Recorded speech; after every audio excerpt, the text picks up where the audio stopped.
to this week's edition of World Crisis Radio. This is Webster Tarpley speaking from Washington, D.C. It's our program for Friday, May 24th, 2013.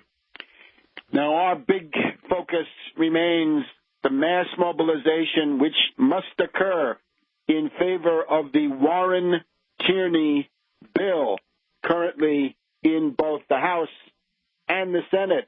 The developments of this week indicate that this is a fight that may well go on all summer. There will be a flare-up of interest right before the July 1st doubling of the interest rates, but there may be no immediate resolution given the dysfunctional Congress, right, blocked by Tea Party lunatics and on the other side, indeed, by Wall Street Democrats.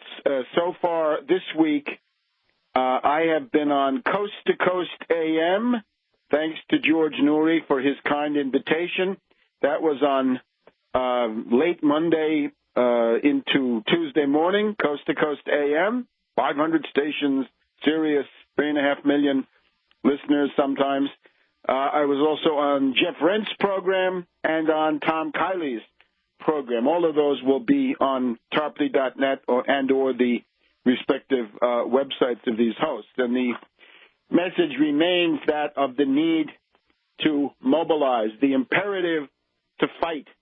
You can have all kinds of nostrums and theories, but without a mass mobilization, without a mass movement, nothing works. We've got to break the American people out of their resignation, their apathy, their passivity, their inertia, and get them fighting for things that mean something, not fighting for insane propositions or indeed occupying things for the sake of nothing, for the sake of the occupation itself, but programmatic demands, things that will actually help to lead this society out of the breakdown crisis, out of the depression that we're in now. One of the themes of our broadcast this time is if you go back to the depression of the 1930s, we've done this timetable several times, right? 1929, stock market panic. 1931, European banking crisis begins. 1933, world economy hits bottom in most measures. But then there's another one that we want to add now, because this gives us something to look forward to. It is also the case that the world, the countries that had not undergone fascist seizures of power, in other words, not Germany, not Italy, places where fascism had been established, there was a sharp left turn, a revolutionary turn, potentially, in 1935 and 1936. That's true in Spain, that's true in France, and in the United States, where the Roosevelt 1936 campaign is the most radical phase of the New Deal. So at that rate, we are approaching something similar if conditions repeat themselves, as they sometimes do. Tendencies at least may well be there. There's going to be an opportunity for revolutionary change in 2014 and in 2015. And everything will depend on the quality of leadership, the quality of program. We're going to have to be somewhat more polemical in regard to the Brand X nostrums, right? We're going to have to make clear to you who's a faker and who's not, because if we can't get these fakers essentially exposed and people understanding what's with them, they will be around to mislead, to sabotage, and to wreck this opportunity that may be coming in 2014 and in 2015. And, of course, if that happens, the chances of a definitive fascist seizure of power go sky high. So it's not possible to tolerate misleadership, fake program, or no program, and so forth. Then you'll see how this develops. Now, let's look at Warren. This is the Warren-Tierney bill. And what has just happened this week, the House of Representatives, by a 221 to 198 vote, has approved the Republican usury bill, the Republican bill that would increase the burden of debt and interest and usury that is crushing the millennial generation and others here in the United States. They call it the Smarter Solutions Bill. Maybe it's the Smarting Solutions Bill, because those are solutions that are going to hurt. They're going to make you smart in that sense, right? You'll be hurting when they get finished with you.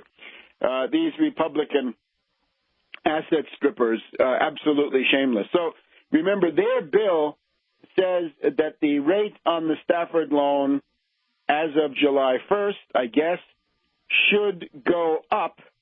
It should go to the rate on the 10-year bond, which is right now about 2%, plus 2.5%. So they're basically saying that the base rate should go from the current 3.4 to 4.5%. However, the rate that they're charging is going to be an adjustable rate. It's going to be a floating rate note.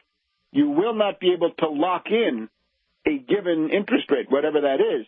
You will be subjected to completely unpredictable shifts in the rate on the 10-year bond. If that doubles, right, if that goes up to 4%, then you'll be paying 6.5%. Right? If the 10-year goes to 5%, you'll be paying 7.5% and so forth. The only respite, the only small mercy that these Republican looters are willing to grant you is that they want to cap the interest rate at 8.5%. So that's the upper limit. But of course, since the upper limit that is in the current law would be 6.4%, that's 2.1% worse than the status quo. In other words, this entire exercise of the Republicans is worse than doing nothing. And remember, the plus loan for you parents out there, if you've taken out plus loans for your kids, well, that's going to go to the 10-year rate, about 2% once again, plus 4.5%. So up to 6.5%, but with a cap of 10.5%. This is absolutely unacceptable. This increases usury. The Republicans, as usual, with their, what can we call it, their cynical devotion to plutocracy and the power of money, exactly what the Pope Bergoglio is condemning quite rightly. The author, the principal backer of this Republican usury bill, Representative John Klein, Republican of Minnesota, who won his seat by 55%, he could be ousted with a determined effort. He says, the market is a much more reliable determiner of the true cost of capital than a bunch of us politicians sitting around taking a guess. Well, get it into your head, Klein. We don't care about your goddamn market. Your market is a fraud. There is no market. There's a cartel. There's a trust, an oligopoly. It's fixed. It's doctored. The LIBOR cartel, that was the market, right? At the highest level, the world credit market was defined by the London Interbank Offered Rate, and we know that over many years there was a criminal conspiracy, a real RICO effort by 17 of the largest zombie banks in the world to fix it.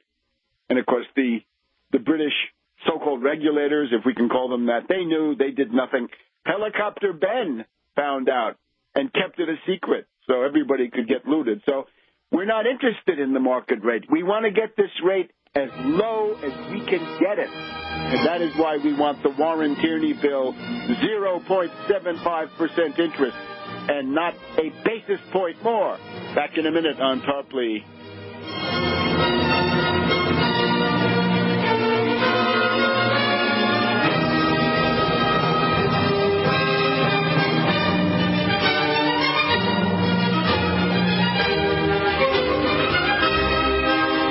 The GCN Radio Network.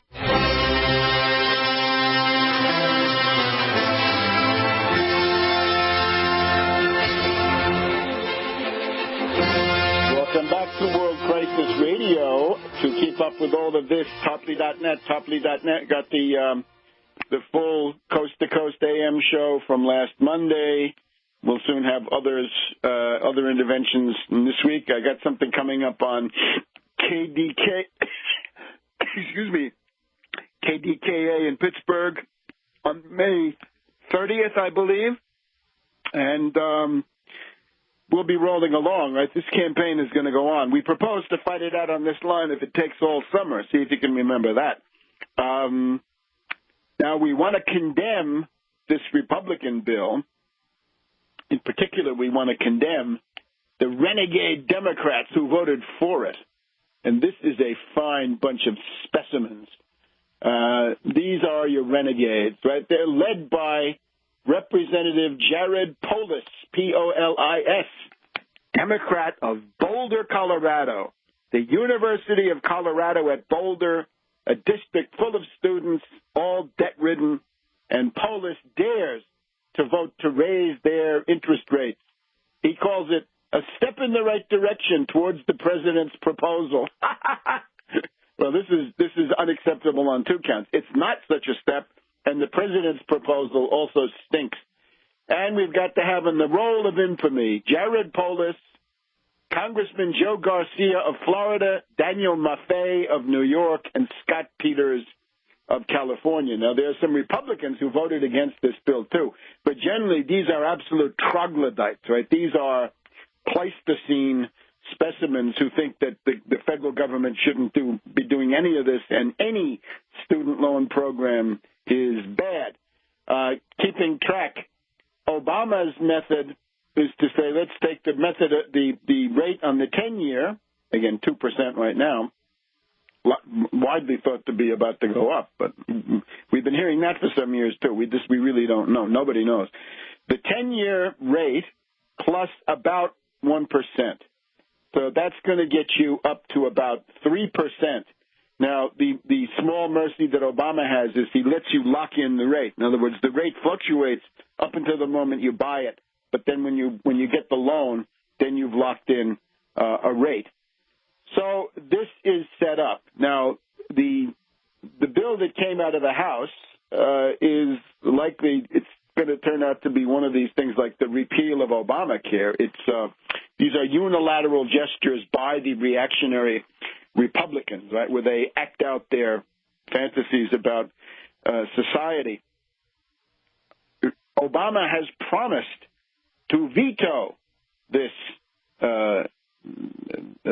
Smarter Solutions bill, as it's called, right? The Klein legislation, I guess we can call it. That the House bill is headed for a veto if it ever gets to Obama. But, of course, for that to happen, it's got to go through the Senate. So what this means is would be a Senate bill sometime before July 1st, and then there would have to be a conference committee. And all of these are opportunities to get the Warren-Tierney provision in there, which gets you the lowest interest rate, 0.75%, right? Not 4.5%, not 8.5%, not 6.5%, not even 3%, but 0.75%, and paid for by the Federal Reserve. This is the absolutely critical provision.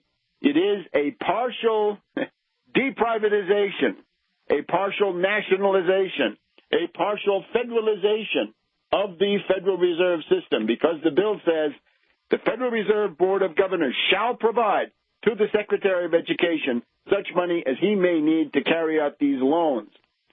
So what this means is that it will not increase the deficit. It's not going to result in the borrowing of money on the market, and it's not going to increase taxes. It will, instead of increasing pressure on the budget, it will relieve the pressure on the budget by freeing up money so it can be used in other ways. This absolutely has to be understood. Most commentators don't understand it or choose to avoid the theme, because here is where you can get some honest right-wingers, right, some conservatives, people who are concerned about the lawlessness and the sociopathic policies of the Fed. The Fed up to now for 100 years has served zombie banks and zombie banks only. And we're now saying, wait a minernate, that's not good ernoughh. Bernanke, you will contribute. to solving the student loan crisis. Bernanke, you're going to cough up money to solve the foreclosure crisis. We're going to refinance a lot of loans and get them down to close to zero. And that Oklahoma City tornado, the rebuilding of those areas, 0% 100-year credit from the Fed. Similarly for New York, New Jersey, after Superstorm Sandy. And in each of these cases, this is a credit facility. It's a credit stimulus that we're asking the Federal Reserve to carry out. We're demanding it. We want to force the Federal Reserve to do things, not just call them names, not just make them feel bad, not even audit them to find out that they're corrupt, because we already know that. We want money. We want them to finance the recovery. The Treasury is overburdened. The U.S. federal budget is overburdened. We're now in the world of credit default swaps. We've got a cartel of ratings agencies, Fitch, Moody's, Standard & Poor's, all corrupt. And we've got credit default swaps, the torpedoes, the ICBMs of this battle. You can't simply go borrowing a whole lot of money in the way that many Keynesians, these are basically Keynesians, what can we say, scholastics, because they sit on the general theory by Keynes, and whatever's in the general theory they like, and if it's not in the general theory, then they don't like it. So sometimes it's good. They do support the Wall Street sales tax in many cases. That's in Keynes. But the use of the federal lending power, right, the credit-creating power of the Federal Reserve specifically, that's not in there. Although, remember, there are these people sometimes called pre-Keynesians, right?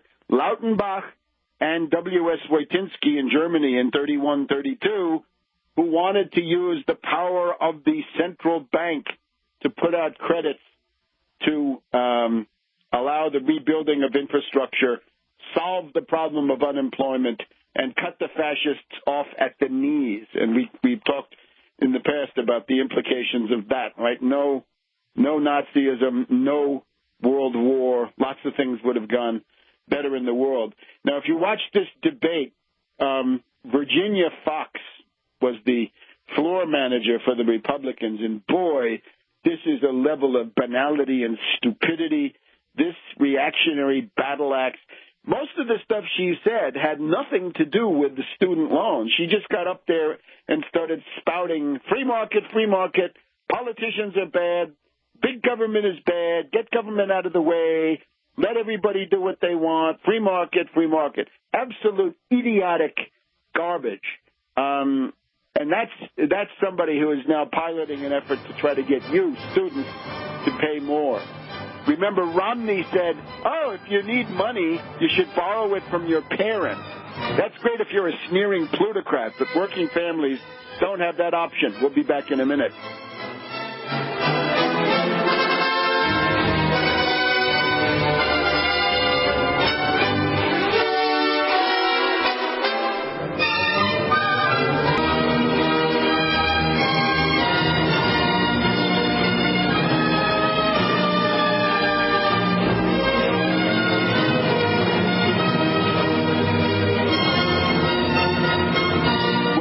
To World Crisis Radio. Keep up with everything at Tarpley.net, Webster G. Tarpley Twitter feed, various radio appearances. You can see that all through Tarpley.net.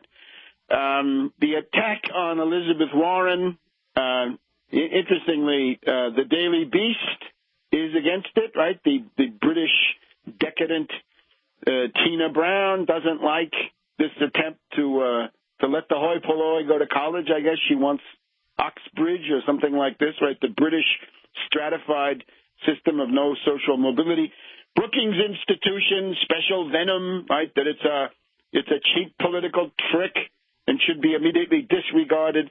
And another big attacker on Warren is Jason Delisle of the New America Foundation. He wrote this screed on Yahoo Finance. And it turns out that he's a Republican. Isn't that interesting? A former Republican congressional staffer. And his line is, the Murray budget, that is to say the budget which the Senate has passed, right, and sent to the House, although the House, for other sabotage reasons, is not considering it. The Murray budget, he says, doesn't have money in it to finance student loans. Well, let's take advantage of that fact and make Bernanke provide the money. We don't need to do it on budget. This is a perfect place for us to turn away for at least a moment from federal borrowing and federal taxation and federal spending, and let's get into the area of federal lending. You can lend the college kids the money they need at close to zero, in this case, 0.75%. So don't worry if there's no money in the budget. That's the perfect time to turn to the Fed and say, guess what, Ben? You're going to help the country. Not just the zombie banks, not just the hedge fund hyenas, not even the foreign zombie banks that you're so proud of, but you're going to do something for the general welfare, that pesky thing that comes up twice in the Constitution. Now, when we look at Elizabeth Warren's website, here's what we find. She's got a whole bunch of institutions that support her bill. Now, let's just go through this. Most of these are in Massachusetts, but don't let them get ahead of you, right? If you're someplace else, get the administration of your institution to support it. So, Babson College, Bentley University, Brandeis University, prestigious, Boston College, the Jesuits, Dean College, Emerson College, Emmanuel College, Hampshire College, LaSalle College, Marion Court College, Massachusetts Institute of Technology, the smart guys, right? They've calculated everything, and they support it. The New England Conservatory, Nichols College, Northeastern University, big and important, Simmons College, catering to the elite, Wheaton College, a little bit the same, Wheelock, Williams College out there in western Massachusetts, Worcester Polytechnic, okay. And then we have the following national organizations supporting Elizabeth Warren: American Federation of Teachers, Association of Independent Colleges and Universities in Massachusetts, that's 60 colleges and universities. Campaign for America's Future is gathering signatures. Credo is gathering signatures. Democracy for America, the Howard Dean organization, has come up with 106,000 signatures. MoveOn.org, 403,000 signatures. Gold is where you find it, guys. National Organization for Women, IDEM. National Youth Association. Progressive Change Campaign Committee, hey, this is interesting, 438,000. They've gotten ahead of, or they're vying with MoveOn.org. Rebuild the Dream, Student Debt Crisis, United States Student Association, the Young Invincibles, don't mess with them.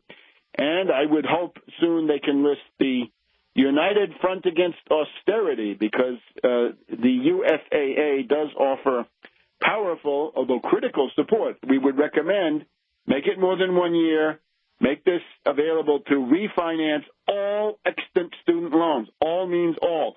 All subsidized Stafford, unsubsidized Stafford, Perkins, plus private bank loans, Sallie Mae, Citibank, and, of course, the consolidation loans that have been used to refinance this entire thing. So this is where we stand now. Obama has got to be forced to keep his promise and veto this thing. I doubt it's going to reach his desk, though. It won't get through the Senate. But that means now the Senate gets into the center of attention. And we gave you the list of co-sponsors last time. It's about half a dozen.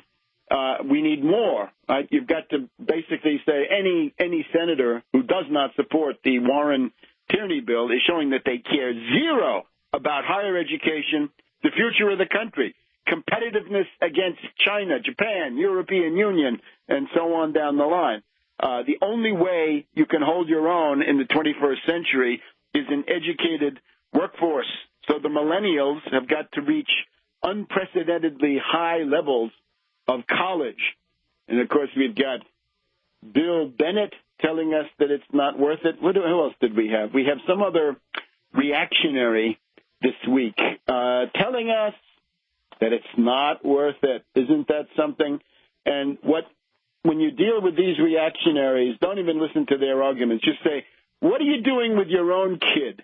What are you doing with your own grandson, okay?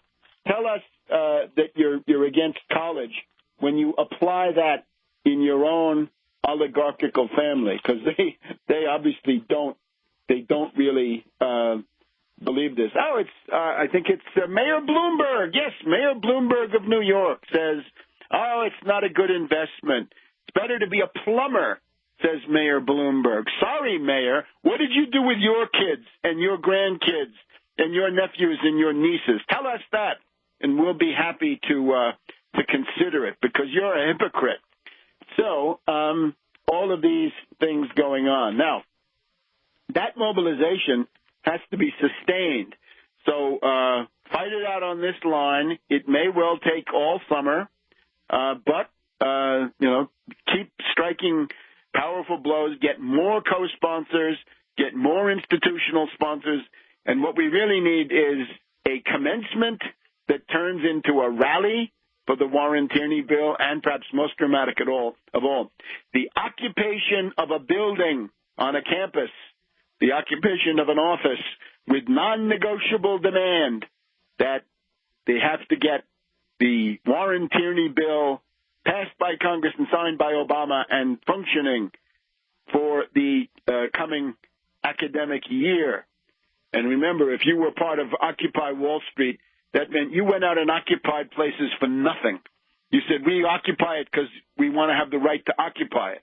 That gets you nowhere. Power concedes nothing without a demand. And even in SDS, we know you occupy a building, you get your non-negotiable demands, and then you've done. You've won. And being co-opted doesn't mean winning your demands. Being co-opted means you give up your demands and go away. And that's pretty much what has happened with these anarchists, right? The ad busters cabal. They're pretty much extinct, although they are supporting. They're trying to convince their members that Grillo in Italy is a good proposition. All right, now we got to switch to the international area. Concerning Syria, well, on the ground, first of all, the rebels are continuing to lose. Everything they do is now dictated by the fact that they're losing. The siege of Qusair goes on, Qusair or AYR, as the case may be, but that supply line has been cut.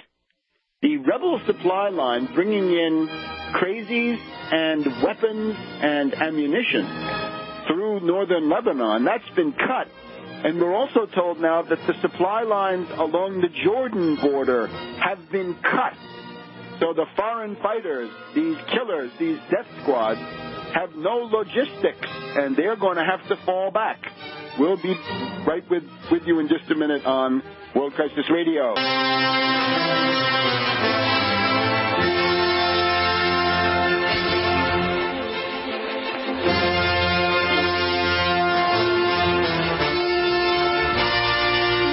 Back to World Crisis Radio. Webster Tarpley here in Washington, D.C. The Syrian rebels are losing. Assad is winning. Qusair is cut off. In any case, it's besieged. It's a mopping up operation that may take a while. Those rebels are defeated. The Jordanians, the Lebanese supply line is cut, despite the efforts of the Hariri cabal in Lebanon, and despite the efforts of the Jordanian feudal monarchy, that looks like that supply line is also cut. So the future of death squads in southwest and south Syria looks pretty grim. So they're going to have to fall back, and they may, I'm sure within too long we'll be reading about the expulsion of the death squads from Homs, from Hama, and then finally Aleppo, and they're destined to become a stretch, a Sudetenland kind of a zone, a buffer, if you will, along the Turkish border. So this is why the imperialists are in such an all-fired hurry to try to get something done. And I hope, certainly Assad and Putin know that this is the story. It's interesting, Putin has just just met with Berlusconi of Italy in Sochi. That's really interesting. Those meetings happen every 3, 4, 5 months. So the rebels are losing. National Public Radio calls it a stalemate. It's not a stalemate. It's a slow strangulation of the rebel logistics. Now, the whining. John Forbes Kerry of Skull and Bones accuses Hezbollah. He says, oh, Hezbollah, how dare you send your fighters into Syria?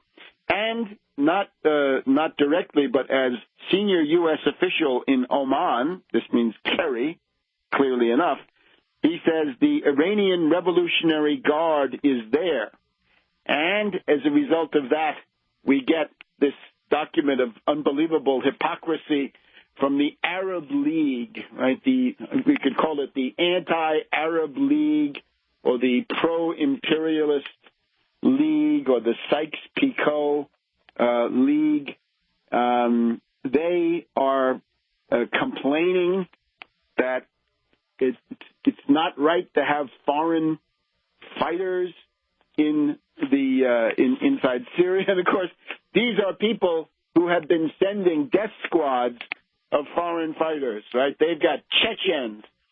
Some of the terror networks that we've seen in Boston are heavily represented in Syria. Pakistanis, right? Pakistani Taliban are big. Afghan fighters, Libyans, right? Death squads left over from 2011. Tunisians, Egyptians, Saudis, Somalians, and so forth, right? From half the world, and even from European countries, right? From Britain, France, and other places, right? The same kind of people that might hack a British soldier to death in the streets of London can be found also fighting against Assad in Syria. So this is what Kerry wants to arm, what Kerry wants to finance. It's Al-Qaeda, it's al-Nusra, and then we're told that the Al-Qaeda in Iraq is even worse. They're more barbaric and destructive than the Nusra Brigade. And, of course, all of this financed cynically by the absolute monarchies, the great democratic forces of Qatar, Saudi Arabia, United Arab Emirates, all absolute monarchies. So, not so great. Now, concerning the Geneva conference, you can see that the Russian effort is to make sure that Syria is represented and that Iran is represented, as well as, well, the Syrian government, obviously enough, although for these imperialists that's not obvious, and Iran, and force the rebels to come. The rebels so far, we've had 3 meetings this week. We had a Madrid confab, we had Amman, Jordan, the midweek, and now Istanbul is going on. And these lounge lizards, right, these parasites who live in hotels at your expense are digging in their heels. They refuse to go to the Geneva conference unless they get an advanced guarantee that Assad will be out. And some of them even say Assad has to be out before they go to the conference. And this includes the CIA golden boy, General Salim Idris. He says, his circles say in the Washington Post, it would be suicide to go to Geneva unless you've got a promise that Assad will be ousted. You've got to have that in your pocket. And he wants the U.S. to provide, I think, 700 tons of ammunition per month indefinitely for the relevant future. And he wants to have parity of weaponry with Assad. Well, what does that mean? Assad has got Yakonsk anti-ship missiles. They want something similar? I don't think the U.S. has anything similar to a Yakonsk. Or how about an S-300P? I guess he wants the most advanced Patriot system, and I'm not sure that's as good as the Russian system. So you give that to those guys, and they'll be shooting down airplanes in Europe and in the United States. And, of course, for these characters, Israel will be targeted. So this freaks them out no end. That's a career killer if they're involved with that. There will be a Kerry-Lavrov meeting in Paris in a couple of days. Now, interestingly enough, Zbigniew Brzezinski on Morning Joe today. That would be 24th of May. Zbigniew Brzezinski appears with David Ignatius of the CIA Inspiration Society. Seems to agree with Zbigniew on everything. And Zbigniew says, look, the current effort against Syria is being led by imperialist powers.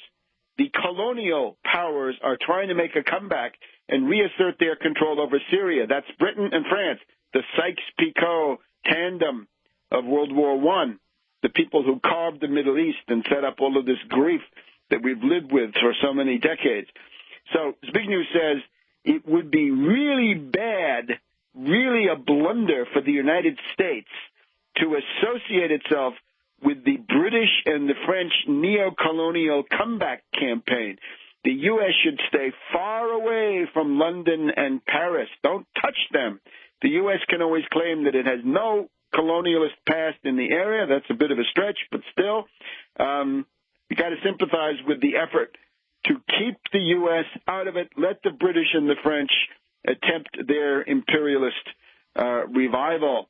So, interesting advice from that wing of the foreign policy establishment. Now, we had, I want to mention this here, Obama gave his speech about the drones and about ending the state of war, that is to say, the repeal of the resolution, the so-called authorization to use military force. Right after 9/11, right, September 2001, Congress passed the functional equivalent of a declaration of war, the authorization to use military force. And you remember, Ron Paul voted for it. He voted for the war and for the dictatorship before he was shocked to find out what he had done. So he was for it before he was against it. Obama is actually calling for a perspective to repeal that resolution. Now, that's an interesting proposition. That had been brought up by this guy, Jay Johnson, J-E-H Johnson, in a speech, I think, in Britain some months ago. I think we mentioned it on the program. That was an interesting straw in the wind. We don't know what it means, because this could mean, do it in 10 or 20 years, as some people in the White House have said, but at least it gets that issue on the table. Now, Medea Benjamin shows up and starts doing her thing, right? She starts yelling from the back of the room. Looks like they let her do it for quite a while at the National Defense University. And what I noticed is she's all worked up about Guantanamo, and I guess that's fine, but there's not a word about Syria. She doesn't get up there and say, don't start the next war. Don't start the war that the neocons, the British, the French, Saudis, Qatar, UAE are all pressing you to do, Obama. Hands off Syria. Stay out of Syria. No, she doesn't do that, because Medea Benjamin may well support the attack on Syria, for all I know. She's had articles in the past saying we need to overthrow Assad just about any way we can, and so forth. So I was struck by the one-sidedness, right? The idea of ignoring the danger of the Syrian war. And of course, she's Kokesh's dance partner from the Jefferson Memorial. Isn't that interesting? The Medea Benjamin Kokesh team, right? Maybe they'll go on Dancing with the Stars if everything pans out. Back in a minute on World Crisis Radio.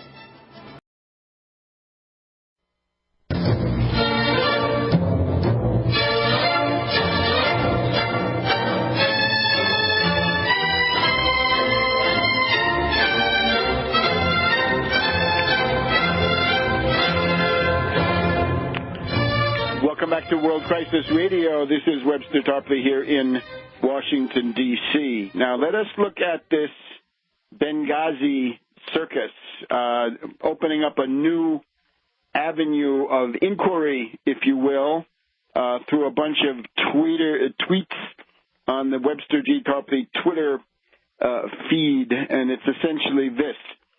We, first of all, have to repeat, the Benghazi event was an October surprise designed by pro-Romney intelligence and military forces its goal was to oust Obama from office, to carry out what amounts to a veiled military coup d'etat, to install Romney in the White House as a permanent austerity dictatorship, right, using the Republican methods, suppression of the vote, packing the Supreme Court with fascist judges, wiping out unions, setting up complete austerity, probably with the help of war. If we had a Romney presidency, we'd already have a war in Syria and probably Iran as well, and maybe Russia, for all we know, given what he said about Russia as the main strategic threat. And, of course, when he said that, he was following the White Horse prophecy, which Romney believed in as a fanatical doctrinaire Mormon. So that is what Benghazi was. It was an October surprise that happened to come a little bit early in September. Anybody who thinks that the Benghazi was some crime of Obama, I think this is absolutely crazy.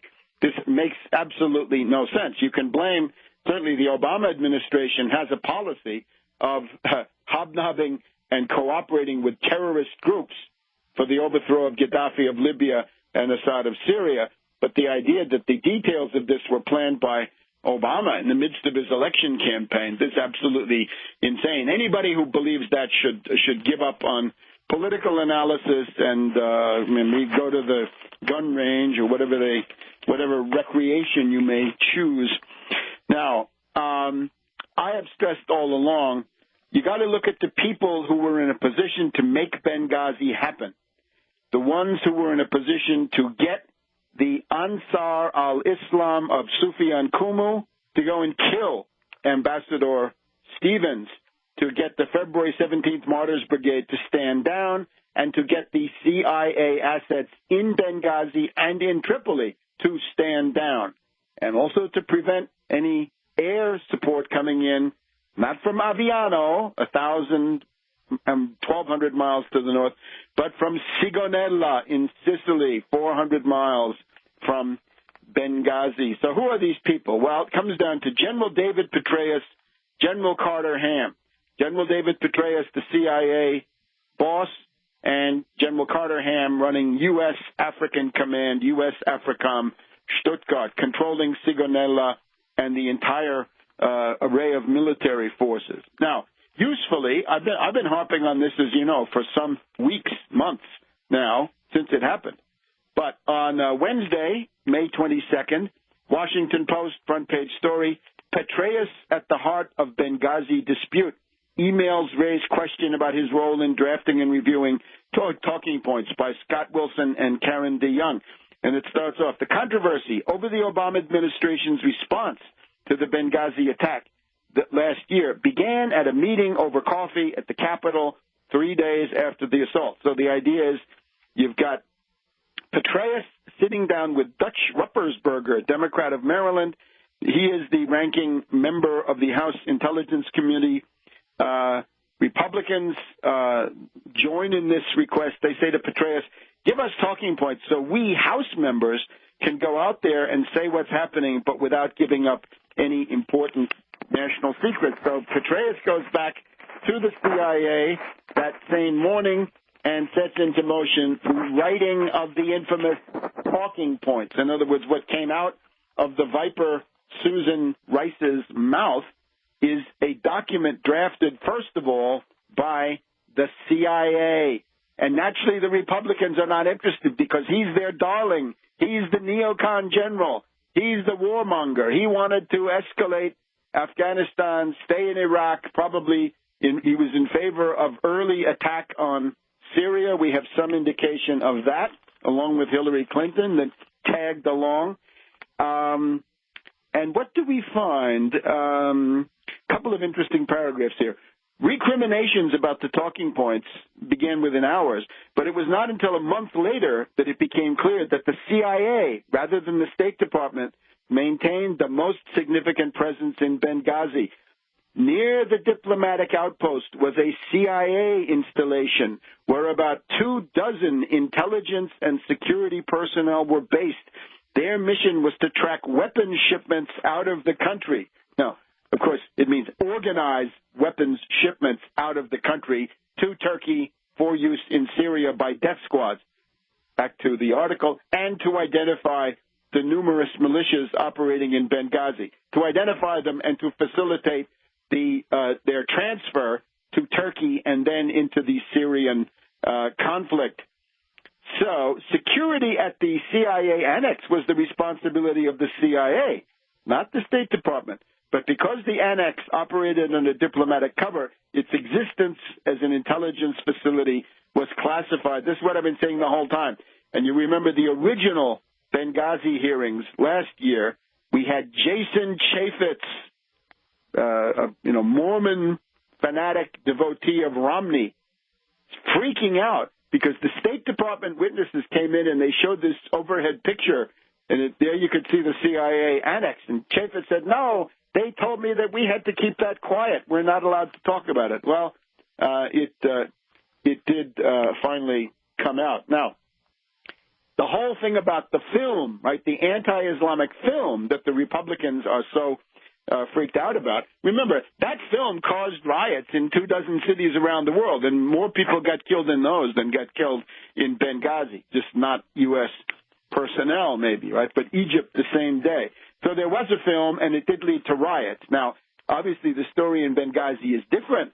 Somebody has told Sufyan Kumu of Ansar, go kill the ambassador, right? The guy you've been working with, your contact, the guy who's been paying you and transferring you to Turkey.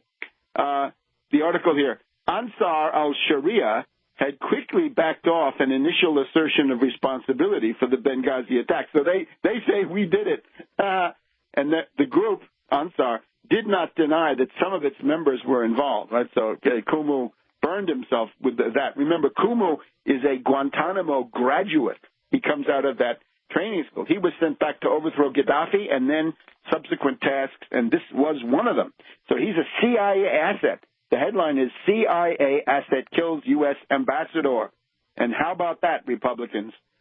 Now, then we have the story. This article really deals with the 99 pages of emails back and forth between the various agencies. The original CIA text says that the demonstration against the film turned into the attack. I think Petraeus has since tried to argue that he faked it at the beginning, even in these talking points, because he didn't want the bad guys to know what was going on. Tommy Vitor, remember, we had him last week. Tommy Vitor responded to all of this. He's the former spokesman of the National Security Council, saying, in effect, the role of the CIA has never been clarified. That's correct. It should be, but it hasn't been. And Victoria Nuland protests that the way this thing is written, stressing all the warnings that came from the CIA, she's afraid that it could be abused by members of Congress to beat the State Department over the head for not paying attention to agency warnings. And then we have the famous Ben Rhodes email. Of course, he's a famous villain, but in this case, there's a greater villain, and it's Petraeus. Morel, right? Petraeus' deputy, is also involved. So what does it all mean? Grill Petraeus. No more hearings unless Petraeus is on the hot seat. Why don't the Democrats organize something in the Senate and grill Petraeus? Are they afraid? Probably they are. Back in a minute on World Crisis Radio.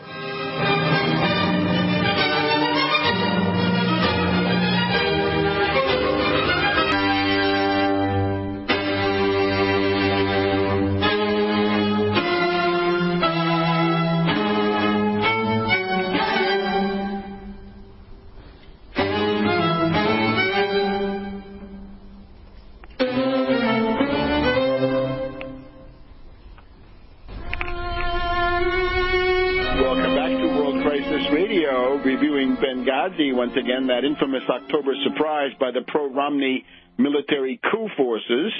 And we want to hear from Petraeus. We want to hear from General Carter Ham. We want to hear about some others, right? We had all kinds of officers, generals, admirals, flag officers, sacked, canned, fired, cashiered in the second half of last year. Commanders of fleets, the U.S. commander in Afghanistan, the NATO commander, A lot of careers have ended. Was it 7 days in May? It may have been. That seems to be the pattern. So the other thing, of course, is this guy Hicks, right? Some Fox News actually helpfully put this on. They selected out of the Hicks testimony once again. Hicks is asked. Hicks is the chargé d'affaires. He's the second-ranking State Department guy. He's Ambassador Stevens' assistant in doing this wonderful work of getting the death squads in line, so to speak. Hicks then responds to the Congressional Committee. The stand-down order, there's a stand-down order. The stand-down order is received by Lieutenant Colonel Gibson of the Special Forces of the U.S. in Tripoli, Libya. He's about to get on a C-130 Hercules transport of the Libyan forces and make the flight across the Gulf of Sidra from Tripoli to Benghazi. He gets a message, don't go anywhere, stay where you are. Hicks is asked, who gave that stand-down order? Who commanded that Special Forces unit under Lieutenant Colonel Gibson? And he says, as far as I know, U.S. AFRICOM, U.S. African Command. Now, if this testimony means anything, General Carter Ham must be grilled. General Carter Ham, he can get up there and say, oh, Obama called me and told me to stand down. Let's see how that holds up. Or Panetta told me to stand down. Or Hillary told me to stand down. Or Petraeus. Or I got a Freemasonic message in my email from some socialite in Tampa. I don't know. But that looks like Carter Ham. Time for grilled ham. So Petraeus is one, and General Carter Ham. These are the people who actually have command authority over the CIA assets and over the U.S. AFRICOM assets. And remember, that Sigonella airfield, which could have had planes, combat fighter bombers over Benghazi within slightly more than an hour if they did their work and were ready, that's General Carter Ham. So Democrats, right, you want to relieve pressure on this. It's time to look at the things that I've been pointing to. Now, let's look at the pattern. During the Obama administration, we've had three principal incidents. Number one, Mutalab. Christmas Day, 2009, Mutalab, the underwear bomber in the skies over Detroit. Complete hysteria for about 2 weeks. Christmas Day, how dare he? Mutalab, the Nigerian. Remember, his father had gone to the State Department and said, my son's a terrorist, do something about this. Then we have Benghazi, which I've just described, and then we have Boston, where we have the two brothers. One brother had been fingered by the Russian FSB not once but twice, and the FBI couldn't connect the dots. Somehow, in both of these cases, Mutalab, the State Department knows he's a terrorist. He's been in a camp in Somalia, I believe. And in the case of Boston, the Russian intelligence has said, you got some terrorists on your hands there, friends. What can we make of this? Now, the false flag operations under Bush were not planned or executed by Bush, right? It is the rogue network above and behind the Oval Office that makes these decisions. This is way above the pay grade of a puppet president. And one of the biggest fallacies is to assume that everything that happens in an administration is somehow willed by the president or the vice president, like that Bush planned 9/11 or that Cheney ran 9/11. This is absolutely infantile idiocy. And similarly with Obama, right? You look at somebody like Petraeus. Is he an Obama man? No, he's an enemy of Obama. He's somebody who wants him out. He wanted to be Republican vice presidential candidate. He wanted to be presidential candidate on his own. Maybe they had blackmail on him already, that he didn't do that. But you get the idea. And Carter Ham and these military people, they hate Obama. We heard that from Stanley McChrystal, right? McChrystal was a window into the limitless hatred of Obama by these military people. Unfortunately, Constitution, elections, and all that. So 7 days in May. Now, let's go back to Mutalab, because here we have the model for what happens later on. And I refreshed all this on Twitter a couple of days ago. Take a look, Webster G. Tarpley Twitter feed. The first one I do, Washington Post stresses the obvious that neocon CIA boss Petraeus directed the Benghazi talking points. And then I add, now probe the CIA role in the killings themselves.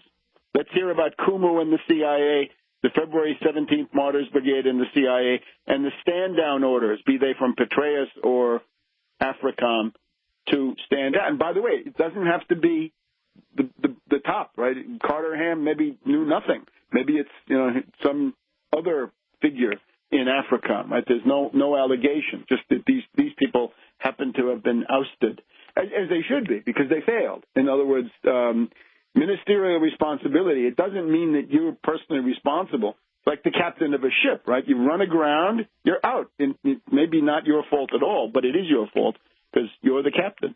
All right, then, before Benghazi, there was Mutalab, the Christmas 2009 Detroit bomber, the result of deliberate mole sabotage. And that's not me talking. That's Richard Wolff on the Olbermann program, MSNBC Countdown. It's January 4th, 2010. And Richard Wolff comes on there and says the Obama White House is tending to view the Mutalab Christmas Day caper as deliberate, that it's either a conspiracy or a cock-up, screw-up, in effect. And the Obama White House looking for it. And he repeats this then to Rachel Maddow. You can get the direct link at my Twitter feed, and that's a good time to subscribe, become a follower of Webster G. Tarpley. I mean, in the sense of Twitter.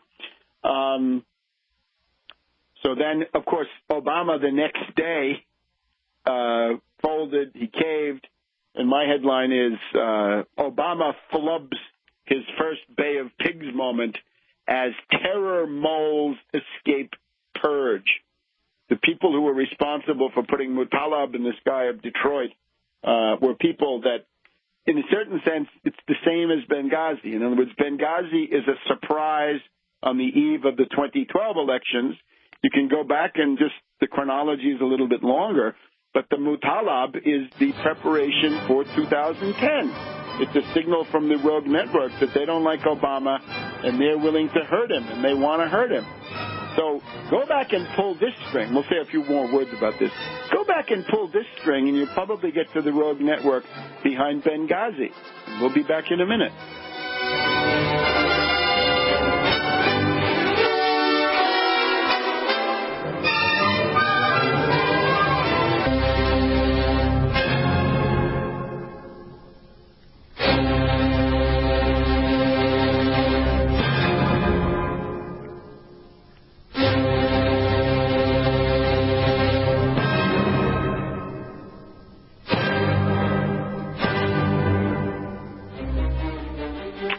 Back to World Crisis Radio. So before there was Benghazi, there was Mutalab. On January 4th, 2010, the Obama White House had concluded that this was a deliberate setup designed to discredit somebody, make somebody look bad, mainly Obama, or one agency against another. But I think the anti-Obama was the main one. And unfortunately, then Obama dropped the ball the next day, and the terror moles escaped any prosecution. And you can see, go to Tarpley.net. I was following this. I basically diagnosed this thing on December 28th on Russia Today and was back on Russia Today a little bit later. And then we have in February a hearing of the House Homeland Security Committee under Benny Hill, the chairman of that committee. We had Undersecretary Patrick Kennedy from the State Department come to that hearing, and he's grilled by the committee, and he says, look, we of the State Department, we heard this report that Mutalab was a terrorist, right? Because, of course, his father, his rich Nigerian banker father, had given it directly to a State Department official. We, says Patrick Kennedy, we, the State Department, wanted to pull his visa. That would have prevented him from getting on the airplane. But another agency told us not to. They said, we've got eyes on him. He's a little fish who leads us to the big fish. Leave him alone. We're tracking him. We'll take responsibility. And he was then asked, so what's the other agency? He says, I can't tell you here in the public session, but we can have an executive session, and I'll tell you the name of the other agency.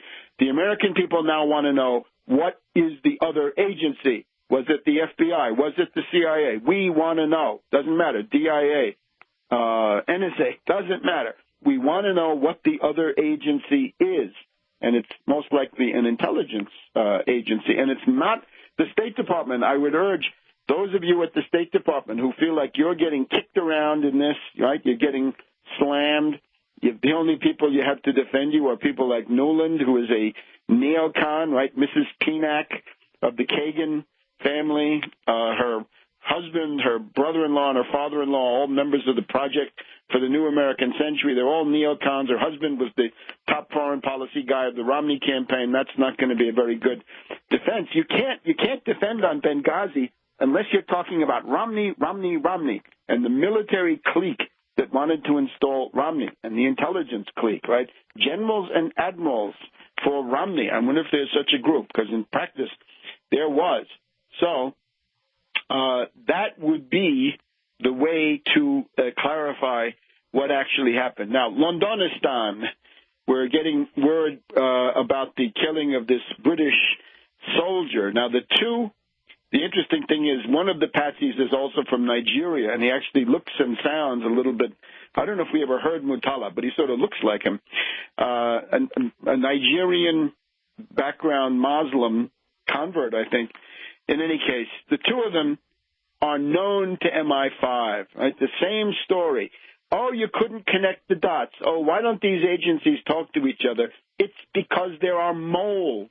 And these moles are loyal to a private network. It's a financier network, above all, of warmongers and people who want these terrorist events to take place to keep people frightened and passive and to give the pretext for more and more police state, which in the case of the British has gone much further even than here. So in Woolwich, the two patsies, well known to MI5, they commit this gruesome, monstrous crime, and then they loiter. They wait around and talk to people until the police finally come and shoot them.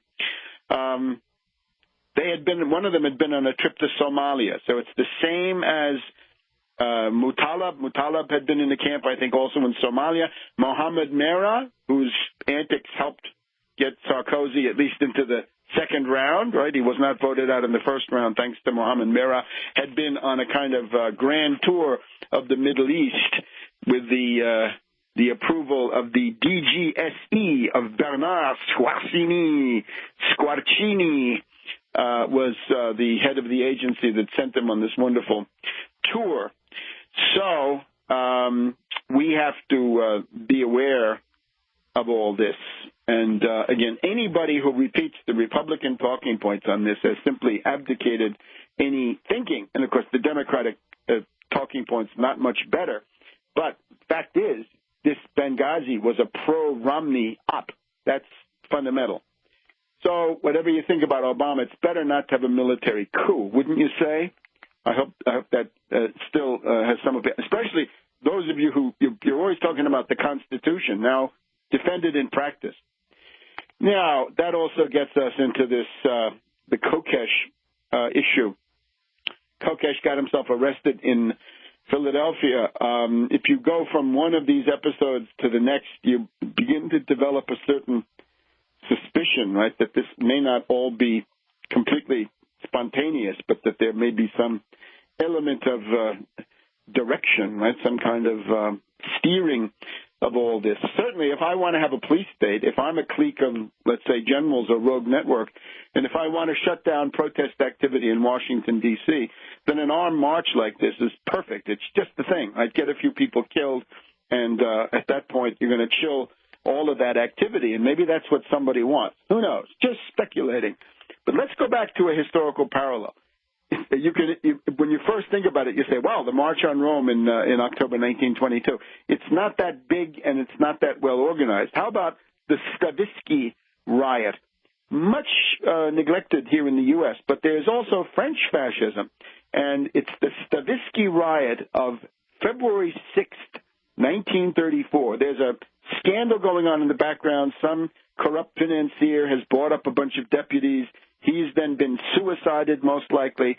And the right wing, the extreme reactionaries, the fascists, the monarchists all come out, and they lay siege to the French Chamber of Deputies. I think it's the Palais Bourbon in Paris, and it's not so far from Place de la Concorde and the bridge across the Seine at the Place de la Concorde.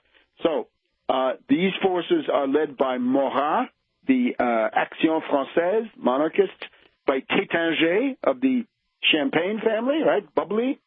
Tétinger is there with his supporters, and Colonel de la Roque, a dashing colonel of the Cross of Fire, the Burning Cross, Croix de Feu. And they assault the French Chamber of Deputies, and they are armed. They have pistols, quite a few, rifles, some. The police are there.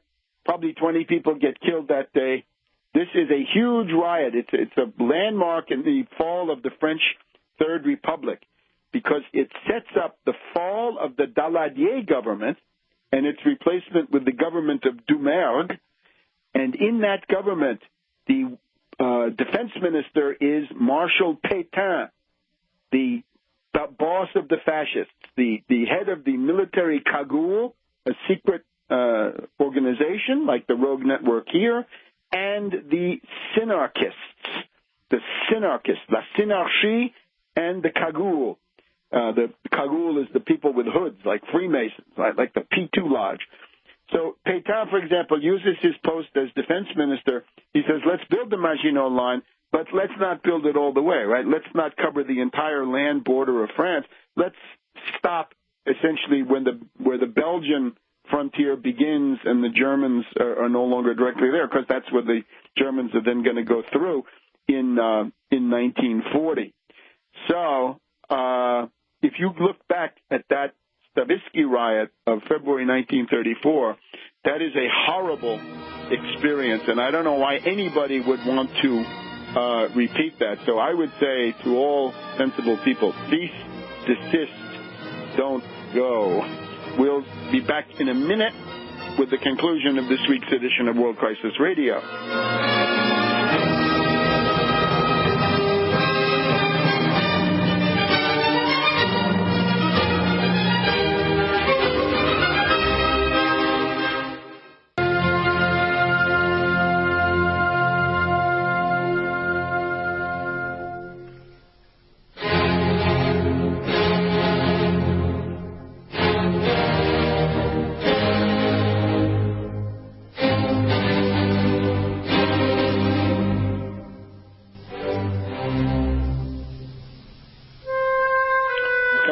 Crisis Radio. Let's pick off a few important themes. The Interstate 5 bridge has collapsed between Seattle and Vancouver, British Columbia, the main international superhighway link in the Pacific Northwest between the United States and Canada has fallen into the river. What do we do about this? We demand $3.6 trillion of 0% 100-year credit from the Bernanke Federal Reserve.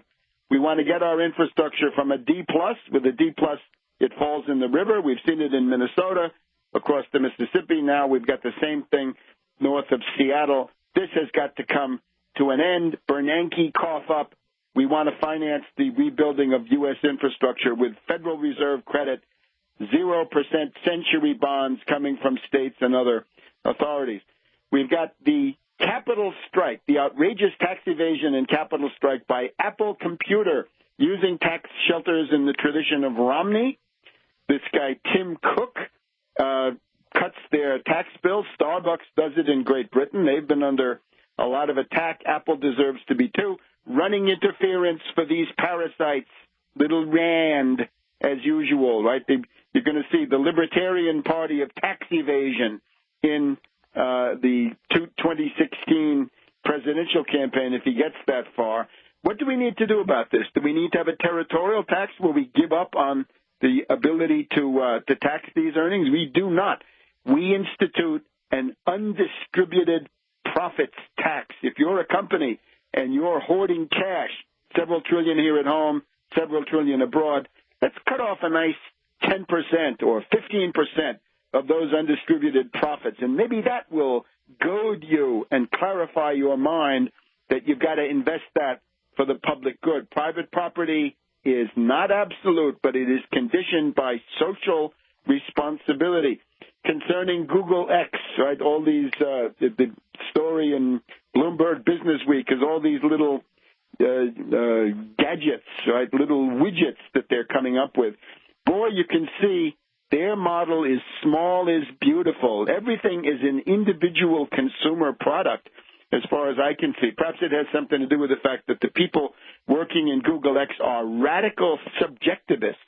They can't imagine something like, let's have a project of rural electrification on the scale of the Tennessee Valley Authority or something like that. No, they say, let's have a little consumer product that we can sell somebody.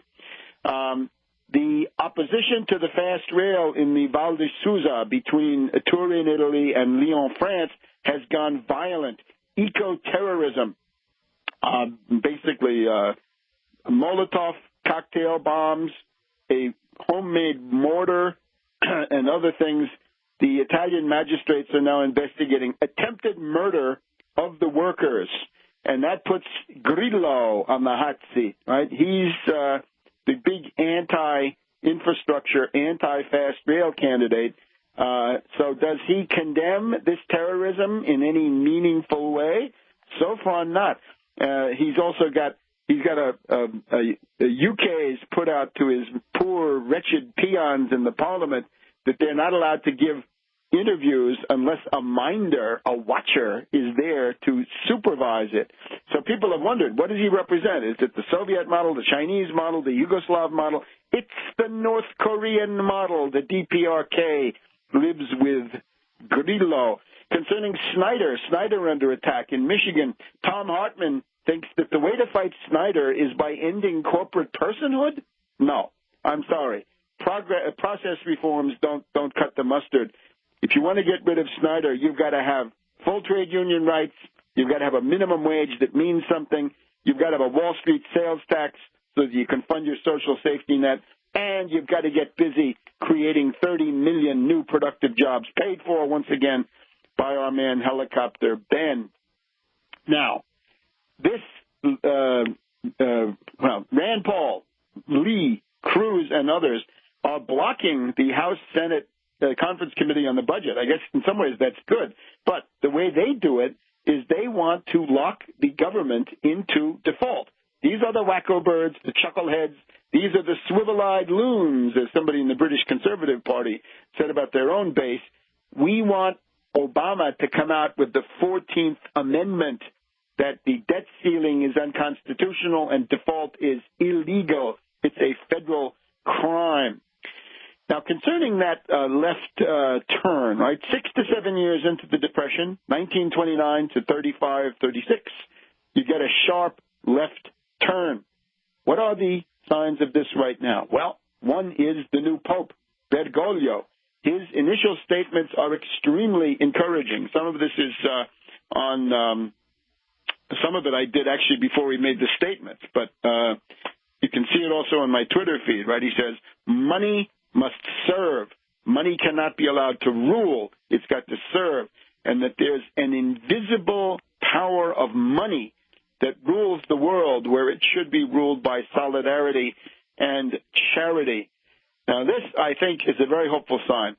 The possibility of reviving ideologically decadent and decrepit Europe, as well as large parts of the United States, is given in these new statements from Bergoglio.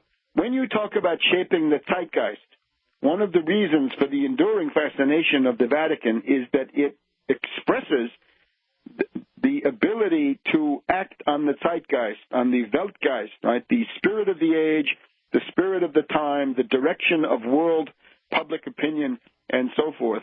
And it seems to me that this is going to have a tremendous effect. It won't be long now before people like Hannity, and Hannity has tried to weasel his way around this, if you listen in the various afternoons, and Limbaugh and these other people, they're going to start freaking out when we get the first heavy-duty encyclical on these themes. The pastor from the slum neighborhoods of Buenos Aires, who washed the feet of a Muslim woman on Maundy Thursday at San Giovanni Laterano. This is going to have a big effect. This may then set the stage for a general left turn. And I'm telling you, when that happens, the big question is, who has programmatic hegemony? Who is the go-to, or what force is the go-to force to find out what to do, right? If you want to rebel against the system, who do you go to? Do you go to David Graeber at Occupy Wall Street, who says, well, the goal is to be able to camp in the park and defecate in the park? That cannot be the one. Somebody else is going to say, well, we need campaign finance reform. No.